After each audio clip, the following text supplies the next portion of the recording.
Saya Aiman Wicaksono kembali di Rakyat Bersuara. Saya lanjutkan tadi ke Bung Toel. Sebelum ke Bung Toel ya nanti. Oke silakan.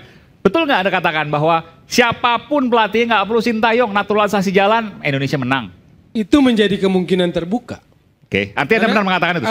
Argumentasinya kan kelihatan dari... Enggak, saya konfirmasi dulu. Anda sempat mengatakan itu? Saya tidak kemungkinan terbuka. Siapapun pelatihnya. Menurut saya secara sepak bola terbuka itu. Oke. Dengan kualitas pemain naturalisasi yang sekarang hadir. Merem? Ya nggak merem.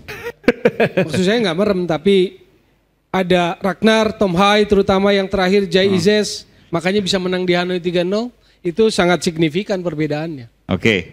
Kalau kita lihat secara sepak bola, tanggal 21 Maret di GBK dengan di Hanoi tanggal 26 Maret itu berbeda banget. Dan siapa yang kasih pembedaan?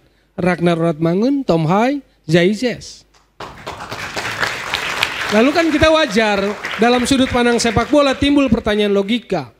Ini karena kualitas naturalisasi atau kecerdasan taktikal Sinteyong, kan begitu.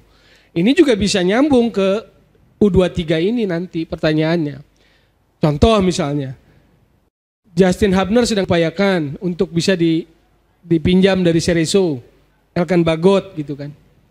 Kalau dalam logika sepak bola yang umum, situasi ini kan begitu effortnya luar biasa nih ketua umum, bahkan Menpora kan melakukan pendekatan. Harusnya pelatih tidak boleh ketergantungan pada 1-2 pemain kan. Artinya ini kan menunjukkan bahwa Justin Hubner, Elkan Bagot di situ maksudnya. Ketika tidak ada itu, ada kekhawatiran yang besar kan. Logika bolanya kan begitu. Ya. Makanya ada upaya effort yang luar biasa gitu loh. Gitu loh. Jadi harusnya kita ingin melihat ketika tidak ada 2 pemain itu, ketika tidak ada Rizky Ridho, tidak ada Justin Hubner, kira-kira apa yang dilakukan oleh Sinteyong? Jadi kalau itu dari sudut pandang sepak bola. Ya. Jadi kalau saya tanya gini, Indonesia Gini, itu potensi menangnya besar loh, naturalisasi jago-jago. Naturalisasi di 23 4 loh. Beda sama yang di senior, bedakan makanya analisisnya beda. Kalau yang di 23 ini, kita justru harus mengapresiasi para pemain dari Liga 1 yang kontribusinya besar. Nah poinnya kaitannya dengan local pride tadi. Local pride itu konotasinya merendahkan, meremehkan kualitas Liga 1. Baik itu pemain lokalnya, domestiknya maupun para pelatihnya.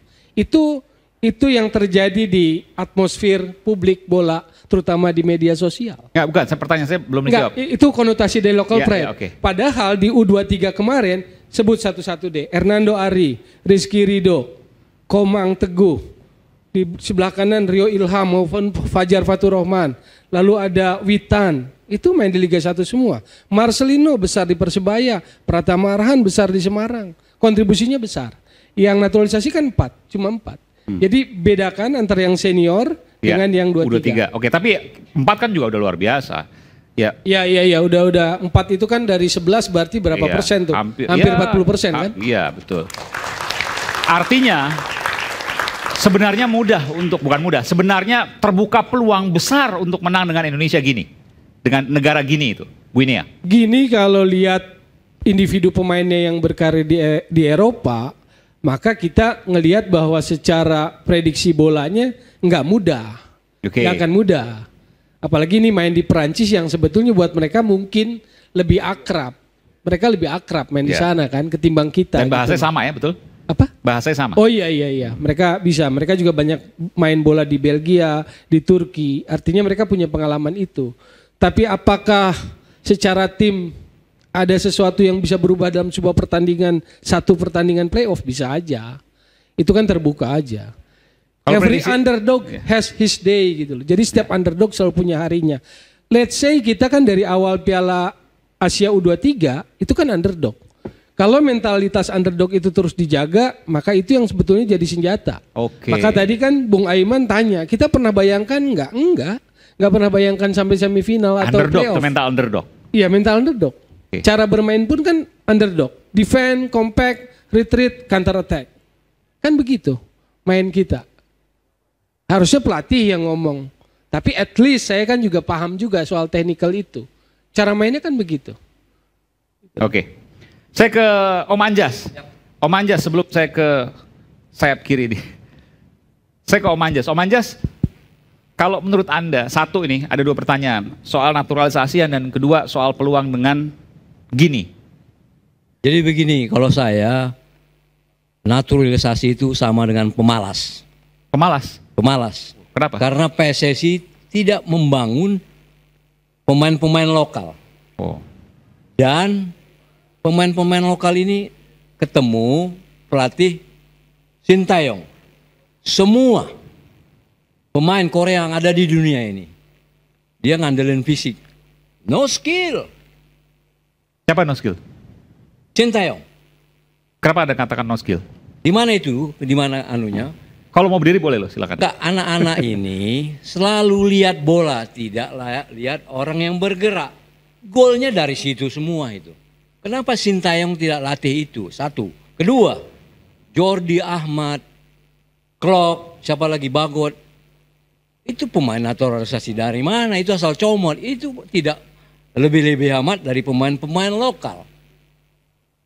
Dia harusnya lebih menunjukkan skillnya. Karena saya ini dibesarkan oleh Will Curver, pelatih terbaik di dunia untuk skill individu.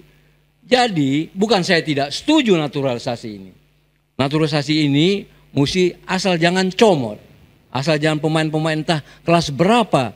Nggak, ini harus jelasin. Asal comot itu maksudnya apa? Bukannya Asal mereka ambil banyak, saja, asal iya, ambil bukan saja. mereka banyak juga kemudian memberikan transfer No. skill, Dia- lokomotif bukan- dan lain sebagainya. Bukan, dia ini sekarang banyak yang dari Belanda sana. Ya Iya, kan? iya. Jadi nggak tahu kita divisi berapa, 3, 4, 5, 6 pemain yang udah top mana mau main ke sini, ya kan? Satu lagi yang masalah paling besar adalah siapa yang ngetes ini anak-anak ini, naturalisasi ini. Mutunya saya lihat jauh. Mereka main bola tidak, ya sudah 4 tahun Sin melatih, tidak ada goal getter. Tidak ada goal getter. Main bolanya ke belakang, main bola itu ke depan, menyerang. Menyerang dan ke depan. Itulah main bola. Bukan ke belakang. Jadi ini anak-anak ini sebetulnya ini bisa di follow up lagi, dipoles lagi. Tapi mesti cari yang pelatih yang baik. Saya ketemu Erick Thohir waktu lawan Vietnam di GBK. Saya bilang, Erick, ini pelatih apa ini? Kan Anda bilang beda pertandingan pertama sama yang di Vietnam yang menang 3-0. Saya bilang, ini pelatih apa? Pak Jokowi punya uang. Kenapa tidak panggil Guardiola? Kenapa dulu kenapa kami itu dapat pelatih yang terbaik di dunia? Will Curver itu, Ratu Juliana yang panggil dia untuk melatih Indonesia. Didekati lagi, Pak. Ratu Juliana yang panggil dia untuk Indonesia. Ya. Jadi pemain kita ini tidak pintar. Sin hanya parkir bus. Perhatiin dia main parkir bus. Parkir bus maksudnya? 11 pemain kita berdiri di situ semua. Oke. Kita tidak bisa bikin gol. Coba lihat. Pemain strikernya naturalisasi itu cuma yang nomor 11 itu siapa? Struik. Yang lainnya kamu lihat sendiri. Nendang bola ke langit ke-7 semua itu. Lebih dekat lagi. Nendang bola ke langit ke-7 semua. Oke. Jadi main bola ini harus bikin gol. Tiru itu Messi, tiru itu Ronaldinho, tiru itu Cruyff. Main bolanya mudah dan bikin gol. Itu tujuan main bola kan, tujuan kita menang. Bukan draw, bukan ini. Dan satu yang paling penting di sepak bola ini, mesti ada kejujuran di sepak bola ini. Maksudnya? Kejujuran dalam pertandingan, benar-benar kalian pakai merah putih itu benar-benar berjuang. Jangan inilah, itulah, minta ini. Satu contoh, saya marah besar. Marcelino, dia maksud syuting untuk bagus, efek bolanya. Kalau itu kurang efek, ya. Kurang efek, jadi bolanya melambung. Tapi jangan pemain itu mencela temannya sendiri. Rame nih di netizen bahwa Arhan bilang dia mau makan seolah-olah serakah. No. Itu kalau dikasih bola Arhan, saya tahu kualitas Arhan. Hanya melempar bola saya. Nggak bisa apa-apa anak ini. Oke. Tapi luar biasa, 75 tahun tahu netizen. Ini luar biasa. Iya. Pak, kita ini dilatih di penalti area. Tiap-tiap hari latihan di penalti area. Depan dan belakang. Selalu bikin gol. Jadi kita tahu persis. Kalau bola di sini, ini golnya di sini. Kalau bola di sini, gol sini. Kasih gua nih biar gua bunuh nih kiper nih. Ada istilah seperti itu. Jadi Tendang maksudnya ditendang. Gol, digolin bikin ya? gol, bikin Ya, gol. bikin gol maksudnya. Jadi main bola itu mesti otaknya jenius. Jangan seperti Sintayong ini. Dia tidak latih. Dia tidak latih ini anak-anak. Orang main bola itu adalah hanya fisik melulu. Makanya saya suka selalu protes, ganti itu Sintayong. Kita banyak uang, kenapa tidak Guardiola yang pintar? Ini kita harap anak-anak bisa sukses, tapi bermainlah benar-benar untuk Indonesia. Jangan kalian tegang, jangan seolah-olah kalian ditonton sama rakyat Indonesia, karena itu bikin beban. Itu problemnya kalau pertandingan gitu, dia tidak bisa tidur malam itu anak-anak. Karena presiden saya nonton, ini nonton, gemetar kakinya. Anda lihat, kalau pemain itu mau masuk dalam lapangan, mukanya pucat, Anda lihat, matanya tidak tajam, itu berarti dia takut. Bagaimana dia menang kalau sebelum pertandingan dia takut? Jadi di tim ini, U23 ini, tidak ada generalnya di lapangan, nggak ada. Kita paling sulit kalau ketemu orang yang petarung. Iya. Under pressure-nya keras, tacklingnya keras. Ini gini, ini tipenya seperti Mali. Dia main seperti football on the street. Gak ada teknik, gak ada taktik. Begitu Anda dapat bola, dikurung 2-3 orang. Begitu dia dapat bola, counter attack. Ini dia bubar seperti tahun. Kalian diserang ini. Itu kalian mesti camkan ini. Apakah anak-anak ini tahu? Satu yang saya paling tidak suka. Saya bilang tadi kejujuran. Kalian lihat Witan, Marcelino atau Syarhan suka diving. Waktu diving lihat matanya. Matanya lihat kiri kanan, ini wasit bantu saya nggak gini. Jadi ini tidak bagus. Makanya saya bilang harus jujur main bola ini. Oke, baik. Itu dari saya. Nanti saya berikan kesempatan lagi. Saya bicara Iman. Iya. Masalah teknik, saya nggak ngerti yang lain-lain. Iya Om. Ya, Baik. terima kasih. Baik, terima kasih. Saya yakin bahwa apa yang disampaikan Om dari hati lewat kejujuran meskipun ada banyak yang tidak setuju. Saya nanti akan ke Bung Arya tapi saya lihat ada ekspresi-ekspresi yang menggundahkan Bung Ege, Bung Effendi Ghazali. Silakan Bung. Iya, Assalamualaikum warahmatullahi wabarakatuh. Waalaikumsalam warahmatullahi wabarakatuh. Ada 2 kalimat pengantar. Yang pertama, saya dicantumkan sebagai penggila bola. Itu paling aman status itu, gitu ya. Karena cuma orang gila maksudnya kan, penggila bola. Dan penggila bola yang bingung kenapa sekarang sedang ada orang gila-gilaan terhadap naturalisasi atau tidak ya, dalam kondisi pro dan kontra yang saya yakin Toel tidak di situ karena saya mengenal dia sebelumnya, jauh sebelumnya. Yang kedua, saya menggilai bola sejak 1990, sudah ke Piala Dunia 1990 gitu ya. Jadi artinya kalau ada yang agak nyesek-nyesek ke saya gitu, saya bilang ya mungkin Anda waktu itu belum sempat main bola, saya sudah ke sana lah begitu. Nah yang ketiga, betul ini harusnya saya lanjut ke Pak Arya Sinulinga, harusnya saya lanjut ke Prancis ini karena memang saya tanya, ini betul nggak bisa masuk ke lapangannya di Clairefontaine? Dijanjikan bisa masuk gitu ya, karena sudah punya track lah sejak 1990 itu bisa masuk. Cuma kan ada 2 hal tadi. Yang pertama janji kan sama rakyat bersuara ini bahwa harus datang malam ini, betul ya tadi ya? Sudah janji sebelumnya. Yang kedua emang agak berat, di samping kalau kita kan terbang ke sana sini tuh naiknya ekonomi itu ya, lain dibandingkan para petinggi ini beda gitu. Jadi ya sudahlah. Nah tapi yang mau saya bilang begini, yang pertama ya soal naturalisasi ini kan sebetulnya dalam konteks statuta FIFA, peraturan FIFA, statuta PSSI itu pun kan nggak ada masalah kan?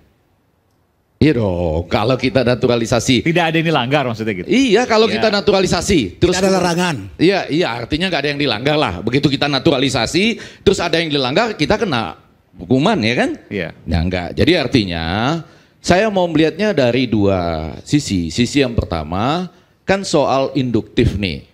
Kalau pakai teori-teori itu adalah akselerasi. Ya kan, lebih dari itu di atasnya lagi trickle down.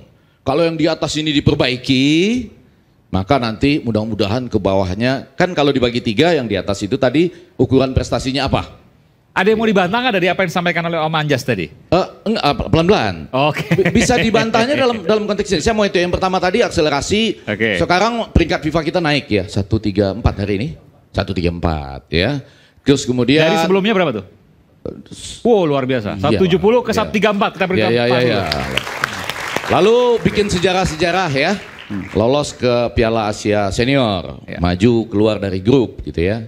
Saya ada di situ. Terus kemarin ke semifinal ya, sebelum terhenti ya di sana karena Uzbekistan misalnya. Jadi ada sejarah-sejarah itu untuk bagian yang atas. Yang di tengah tentu saja soal kompetisi. Nah, maksud saya apakah akselerasi ini juga dipakai nggak untuk yang di tengah ini? Jadi maksudnya akselerasi di atas nih. Yang di tengah untuk kompetisi akselerasi nggak? Saya nggak tahu ya, nanti mudah-mudahan izin para ketua umum PSSI sebelumnya, Pak Exco, para pemilik klub, dan pengamat sepak bola. Yang pengamat tuh sama penggila sebetulnya sama, tapi pengamat tuh lebih banyak bebannya gitu ya. Nah, itu ada nggak kompetisi sepak bola di dunia? Ya, sepak bola itu diciptakan 1863 oleh manusia untuk manusia mencintai manusia, gitu ya. Wow, bisa saja saling, kita kalau nonton bola harus dalam tanda petik mengenyek atau saling. Bang Fendi, tapi pertanyaan sederhana. Kita nggak perlu naturalisasi. Yang perlu adalah pengembangan. Dan kalau seandainya naturalisasi banyak, nggak perlu juga pelatih-pelatih bagus. Kalau pelatih bagus, ambil yang paling bagus sekalian. Itu yang disampaikan oleh Om Anjas. Turun saya cepat-cepat sekali, setengah menit. Kompetisi itu diciptakan untuk manusia ke manusia, mempercepat akselerasinya. Di mana di dunia yang orang nggak boleh menonton sepak bola away gitu? Ada akselerasinya nggak di Indonesia? Hah? Nah, kasih tahu loh saya nanti ya. Kompetisi sepak bola di dunia yang mana kita penonton nggak boleh nonton ketika ini maksudnya Indonesia gini nih nanti? Iya, akselerasi. Nggak boleh ada penonton? Bukan di Indonesia, di liga-liga. Oke, liga, oke. Kalau kita bicara di tengah, lalu kita bicara pembangunan sepak bola. Persija ini maksudnya? Yang mana saja lah, yang terakhir itu pendukungnya diambil ya, kalau nggak mau menyebut istilah diculik, dikencingi ya, dan lain sebagainya gitu loh ya. Nah itu coba kasih tahu kita akselerasinya di mana gitu. Nah paling bawah itu tentu saja pembinaan usia dini, pengembangan sepak bola dan lain-lain. Nah kalau kita balik pertanyaan tadi itu menarik. Kalau ditanya ke saya ya, naturalisasi, iya bisa bagus dua-duanya ya. Pemain naturalisasi itu kan mungkin 3 level ya. Pemainnya sangat baik atau agak baik. Lalu ditanya ke mereka, kalau mereka punya kesempatan 2 paspor nih, mau paspor Indonesia atau Belanda, Indonesia atau Brazil, Indonesia atau Spanyol. Kalau dia oke di level yang sangat baik, kuat sekali bisa ya kan. Sementara ini pasti akan kuat kita gitu. Sudah terbukti dari Vietnam 1-0 di Indonesia dengan Vietnam 3-0 di Vietnam. Apakah itu menguntungkan kita sementara ini? Ya menguntungkan. Menguntungkan kita nggak sementara ini? Menguntungkan. Oke, secara pragmatis iya, tapi secara jangka panjang untuk jadi transfer kalau skill, kita belajar dari Jepang mulai kesadaran sepak bolanya 1992, J-League-nya itu mulai 1993, dia punya target 100 tahun ke depan.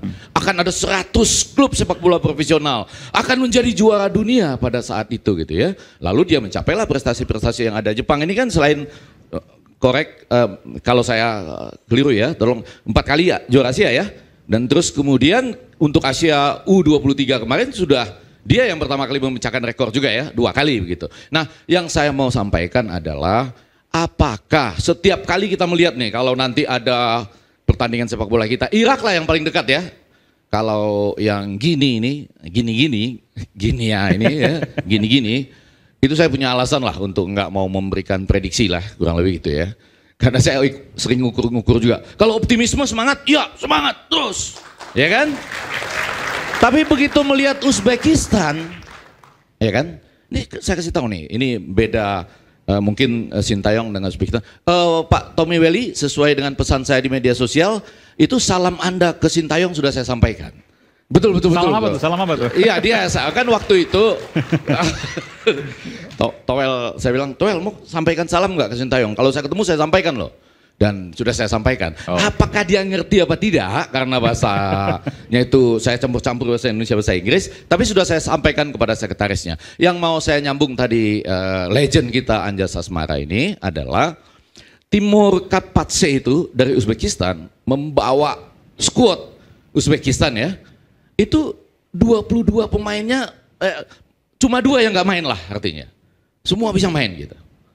Nah kita sekarang ini menghadapi gini nih, betul-betul yang ini harus dipanggil, yang ini harus dipanggil.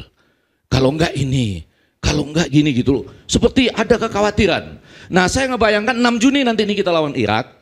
Siap nggak kita melihat kalau misalnya yang ada di lapangan itu 9 pemain naturalisasi dan 2 mungkin pemain liga kita misalnya.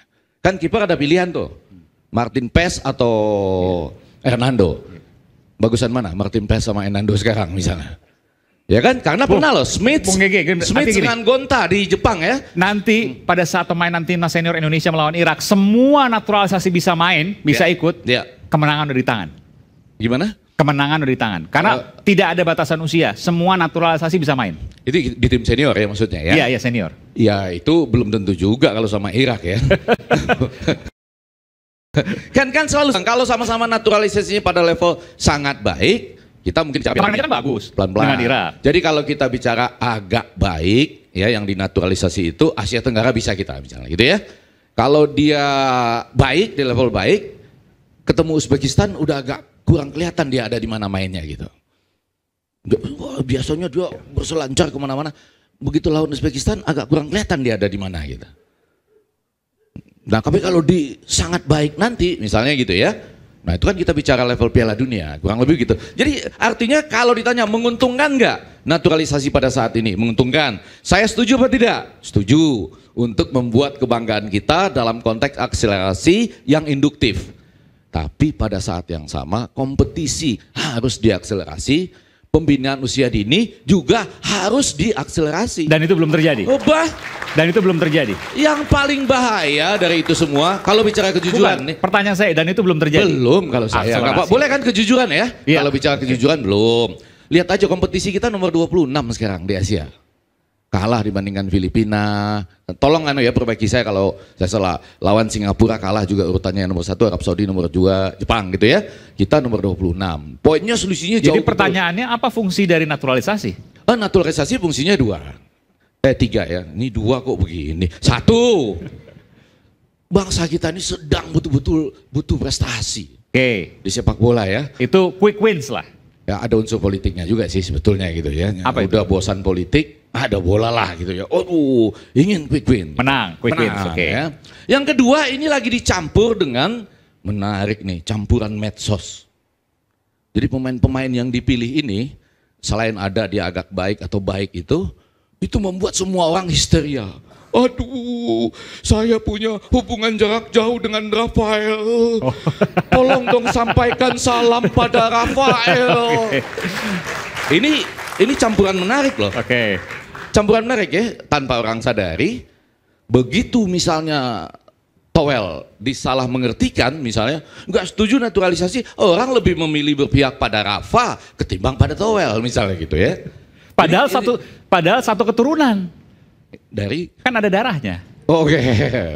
Nah yang ketiga ini juga menarik, alasan-alasan soal darah ini ya.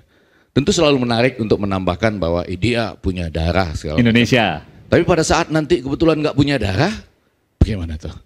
Artinya nggak ada darah keturunannya, tapi dia mau membela Indonesia, itu kan persoalan lain juga nanti ya. Nanti kita jawab lepas jeda. Tetaplah di Rakyat Bersuara.